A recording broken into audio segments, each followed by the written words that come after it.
শৃঙ্খলায় সুস্থ জীবন Bangladesh diabetic network.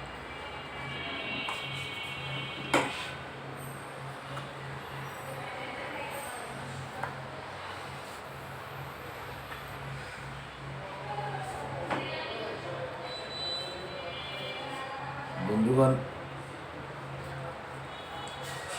প্রতিটি লোকেরই খালি পেটে যাচ্ছে। প্রতিটি লোকেরই একটি বয়স হয়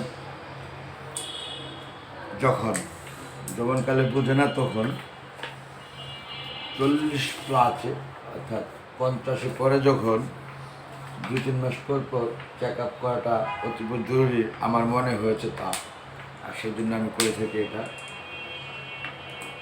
দেখছেন আপনারা, ডায়াবেটিক্স থেকে শুরু করে কিডনি, লিভার, অন্যান্য হার্ট যা আছে, বলতে গেলে বডি চেক আপ, অন্য কিছু না।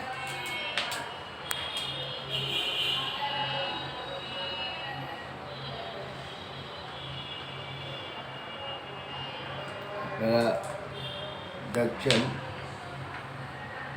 প্রসেস করছেন, অর্থাৎ ব্লাড রাখবেন যে বোতলগুলোতে, তার মধ্যে ভিন্ন ভিন্ন স্কল নাম্বারে দিচ্ছেন।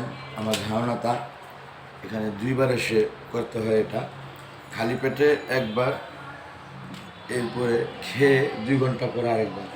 তা আমি আপনাদেরকে দীর্ঘায়িত করছি না, ভিডিওটা ব্লাড নেওয়া পর্যন্তই নিচ্ছি। কেবলমাত্র আপনাদের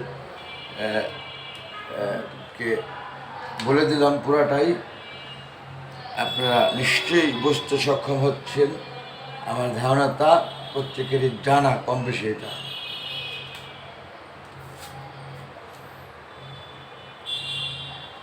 একটু আন্তরিক ভালোবাসা দিয়ে সুদৃষ্টিতে ইঞ্জেকশনটা পুশ করেন, আমি একটু ভয় পাই বলে।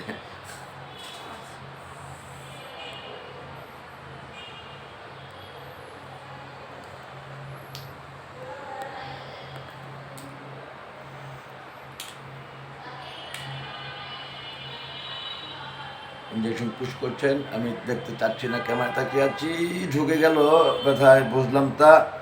ইন দ্য মিন টাইম পূর্বে আপনারা দেখেছেন মা টিভি থেকে বন্ধুগণ, আমি ট্রিটমেন্ট করছি দাঁতে, সেই জন্য আরও জরুরি ভেবে ডায়াবেটিক্স বিশেষ করে ট্রিটমেন্ট করে নিচ্ছি। কারণ ওই ট্রিটমেন্টটা চলমান প্যাকেজে হচ্ছে, অর্থাৎ একাধিক বলতে 4-5 দিনের ট্রিটমেন্টে গিয়েছি আমি রেইনবো ডেন্টালে। অনেক ধন্যবাদ বন্ধুগণ। দেখলেন আপনারা প্রত্যেকেই রক্ত নিয়ে ঝাঁকিয়ে মিশিয়ে নিল সে বোতলে, এবং আরেকটি বোতল, 2টি বোতল স্কল নাম্বার দিয়েছিল, একটিতে ঝাঁকিয়ে রেখে দিল এবং অন্যটি ভরছে সে। তাতে আমার খুব ক্ষতি হবে আমার মনে হচ্ছে না, তা রক্ত আবার তৈরি হয়ে যায় আমার জানা।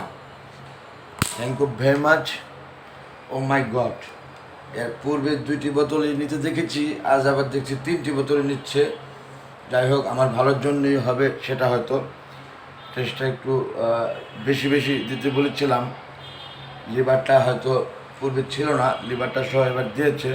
প্রত্যেকের কাছে দোয়ার প্রত্যাশা, সৃষ্টিকর্তা যেন ভালো রিপোর্ট দেয় এবং শরীর সুস্থ রাখে, সুস্থ রিপোর্ট আসে, সুস্থ সুন্দর জীবন দান করে এবং ন্যাক হায়াত দান করে। বেঁচে তো থাকা যাবে না সারাটি জীবন, সুস্থতা দান করা এর চেয়ে বড় নিয়ামত দেশে আছে বলে আমার মনে হয় না।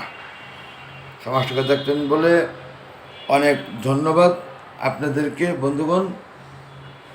Thanks all. আসসালামু আলাইকুম, আল্লাহ হাফেজ।